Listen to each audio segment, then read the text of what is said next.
So the Peabody Developmental Scales 2, or PDMS 2, is a standardized norm reference test for children up to the age of 5. Norms were established using a large sample of 2003 children from US and Canada. The test assesses gross and fine motor skills and is typically used in preschools. The PDMS-2 consists of tests of gross motor and fine motor skills. Under gross motor skills, subtests include reflexes, stationary, locomotion, and object manipulation. For the fine motor subtests, they include grasping, visual motor integration. Subtests in each category contain several tasks or items. So the purpose of using PDMS-2 can be either descriptive, evaluative, or predictive. Descriptive tests assess an individual's trait compared to others in a group that's similar. And an example of this can be when comparing test performance to established norms. An evaluative test compares an individual's traits of development over time. An example of this can be comparing a child's performance after receiving an intervention to their score that was received on a prior intervention. And predictive tests assess traits that may predict the development of a certain condition or deficit in the future. The reliability of the PDMS-2 was tested in several studies. For various types of reliability, the results show that the PDMS-2 possesses little test error, allowing users to have confidence in its results.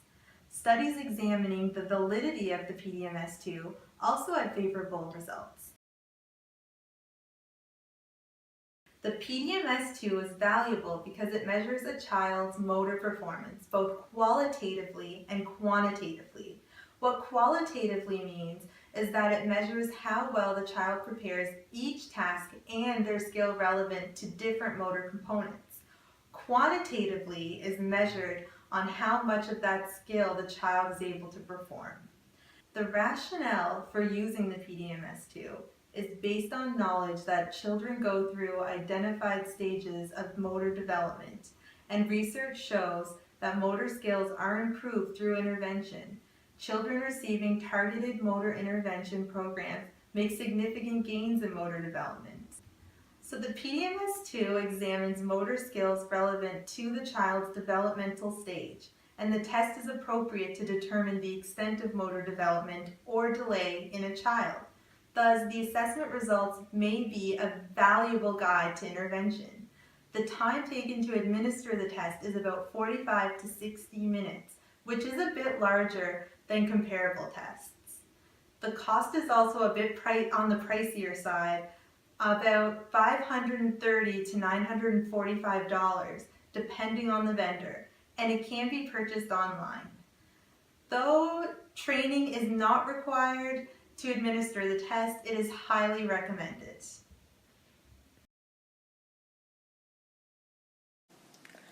The PDMS-2 kit comes with 3 booklets, scoring sheets, and most items required for administration. With each subtest, the child's age dictates the item with which testing should begin, with the exception of reflexes, which is typically used to test children under the age of 1 year. The examiner's manual provides information about research and statistical evidence and tables that convert raw scores into percentiles. The Guide to Item Administration provides a short summary of all the task items in the PDMS-2 sorted by developmental age and months in the various categories. It also provides the examiner with a short summary of each item along with illustrations. The Motor Activities program contains detailed instructions for the administration of specific items. It also provides an example showing how to use the scoring sheets appropriately.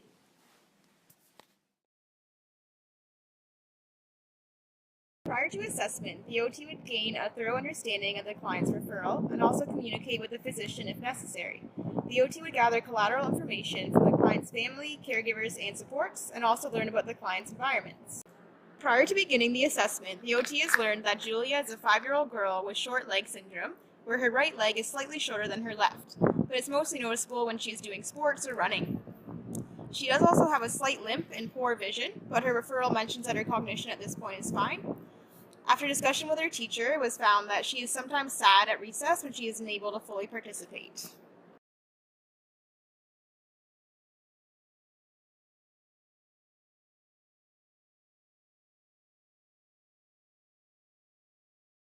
All right, Julia, so today we're going to do some galloping. So I want you to just copy what I'm going to do. So I'm just going to gallop across the room right now, okay? So 1 foot forward first and the other foot follows.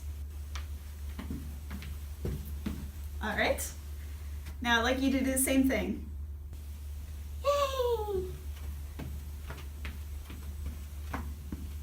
So great job. All right, so because Julia is 60 months old, the starting point is item 80, which is galloping. Julia scored a 2 for galloping because she was able to gallop 10 feet with weight transferred smoothly and evenly, and her arms moved freely in opposition to her legs. All right, Julia, so for this next one, what we're gonna do is we're gonna jump as far as we can. So what I'd like you to do is copy what I'm doing. And so I'm gonna stand right behind this long green line right here. And I'm gonna try to jump with both feet in the air as far as I can. So like this. All right, can you jump that distance for me? And go. Awesome, great job, Julia. So after doing item 80, we moved on to item 81, which is jumping forward. Julia scored a 1 because she was able to jump forward 20 to 35 inches using 2-footed takeoff and landing.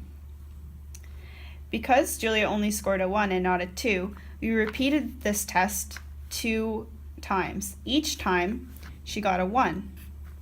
Because she never scored a 2 on item 81, we moved back up to item 80 and retested her.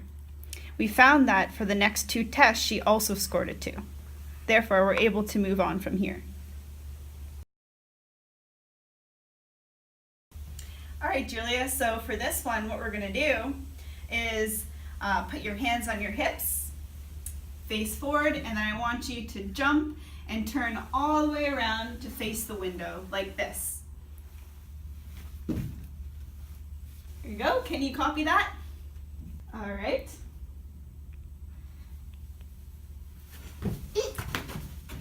Hey, good job. So after doing item 81, we moved on to item 82, which is the turning jump.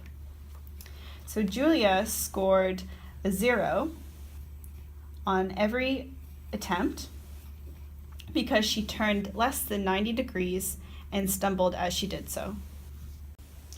So because Julia scored a 2, which is the highest score on item 80, therefore all other items before that is considered to be a score of 2.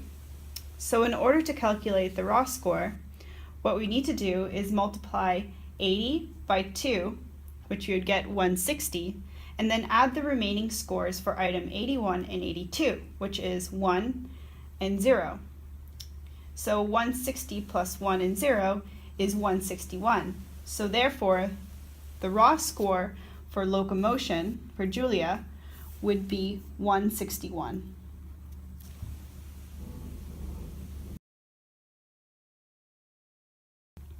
So after calculating the raw score for locomotion, we have to look up the age equivalent that Julia would receive.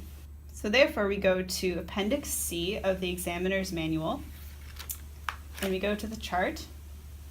So under locomotion, we look for the raw score, which is 161. And then we go across to find that the age equivalent would be 50 months. So then we would write that down under locomotion.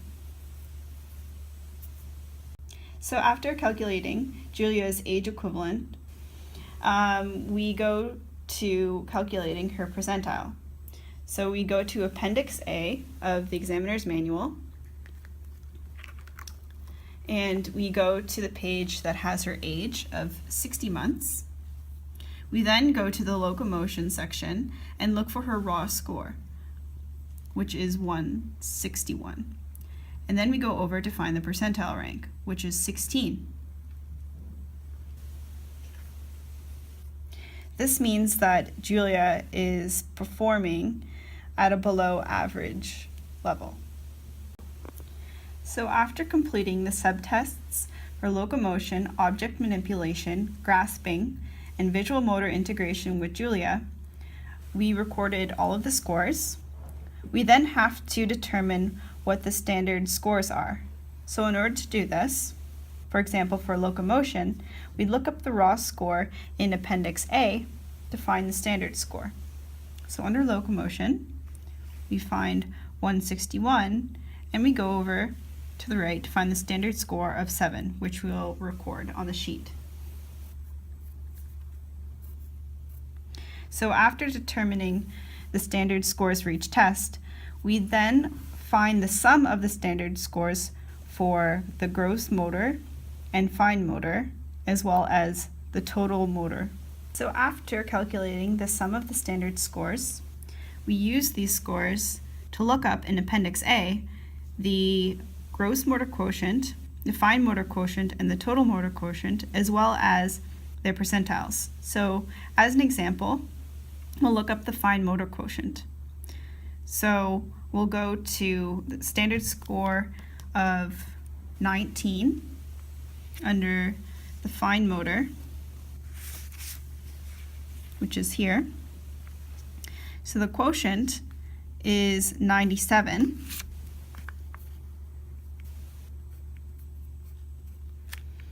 And if we go over this way, the percentile rank would be 42. Standard scores of each subtest provide a clear indication of the client's subtest performance. They are based on a distribution with a mean of 10 and a standard deviation of 3. So, Julie received a standard score of 7 in locomotion, which is 1 standard deviation below the mean in that subtest area. For test interpretation, the examiner's guide cautions against making conclusions based on subtest scores, as they measure one aspect of a composite group of skills. Locomotion is just one aspect of the entire composite of gross motor skills, for example. The guide recommends basing interpretations on quotient scores for gross motor and fine motor skills, as these are more reliable. Test results are not sufficient to diagnose the child or determine the cause for performance scores. This is because there is always test error in the score, and many factors combine to cause a person to perform a particular way on the test. The examiner must gather information about multiple possible causes of a lower quotient score that goes beyond the test. For example, a child with a health condition such as cerebral palsy or a child with limited motor experiences earlier in life could score similarly on the test. In Julie's case, we know from the interview with her mother that she is having trouble playing soccer and hopscotch with her peers during recess. During the day, she is with her grandmother, who is not very mobile, and spends most of the time seated or lying down.